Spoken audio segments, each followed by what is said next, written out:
우울증 환자 100만 시대가 되었습니다. 그런데 더욱더 안타까운 것은 우울증을 진료받는 그런 환자분들의 연령이 더욱 증가한다는 것입니다. 70대 분들이 가장 우울증으로 치료를 많이 받고 있고요.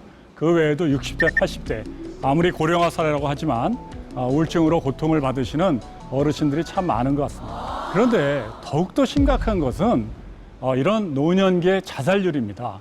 2011년 통계인데요. 우리가 일반적으로 나이가 들면서 자살률이 증가합니다. 그런데 60대 이후서부터는 증가 속도가 매우 가파릅니다. 젊은 연령에 비해서 두세 배 더 높습니다. 경제 대국인 OECD 주요 국가의 자살률을 보면요. 노인 자살률은 정말 타의 추종을 불허합니다. 자살의 선진국인 일본의 2.5배가 넘고요. 미국에 비해서는 약 5배가 더 높습니다. 그만큼 우리나라의 노인 자살률이 심각한 것입니다. 여러분, 노인성 우울증이 좀 생소하실 수 있는데요. 65세가 아직 안 되었으면 별 문제가 없느냐? 그렇지 않습니다. 세계적으로 우리 정신건강의학과에서는 50세 이상부터 노인성 우울증과 같이 취급을 합니다. 왜냐하면 증상이라든지 발병 원인이라든지 이런 것이 매우 유사하기 때문입니다. 그러면 노인성 우울증의 큰 원인은 뭐냐? 우리가 노화하면서 뇌도 노화를 합니다. 뇌세포 활성도도 떨어지고 세로토닌 같은 중요한 물질의 분비량도 떨어지고 뇌 호르몬도 감소하기 때문에 그렇습니다. 또 하나 중요한 것은 노년의 우울증의 큰 원인인 각종 상실을 경험할 기회가 더 많다는 것입니다. 첫째, 직장을 그만두는 은퇴가 있죠. 또 주변에 중요한 친구나 배우자를 잃는 사별을 경험하기도 합니다. 또 핵가족 사회가 되니까 아이들과 이별하게 되고 건강을 잃게 되고 여러 가지 상실을 경험하는 시기가 노년기입니다. 그런데 이런 노년기가 되면 더욱더 심각한 것은 젊은 나이에는 그런 상실을 하더라도 다시 회복할 수 있다는 희망을 갖기가 쉽습니다. 그러나 나이 드신 분들은 이제는 끝이다.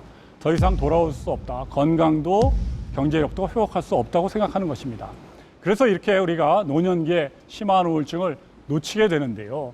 이렇게 우울증을 놓치게 되면 또 자살로 쉽게 이어집니다. 그 이유는 젊은 나이에는 자살의 징후들을 보여주는 경우가 많습니다. 대표적인 것들이 죽음이라든가 사후세계, 죽고 싶어 이런 말들을 하는 것입니다. 또 하나는 자살을 시도하기 전에 성직자나 평상시에 찾지 않던 의사들을 찾아갑니다. 그러나 노년기의 특징은 이러한 자살의 징후들을 보여주지 않습니다.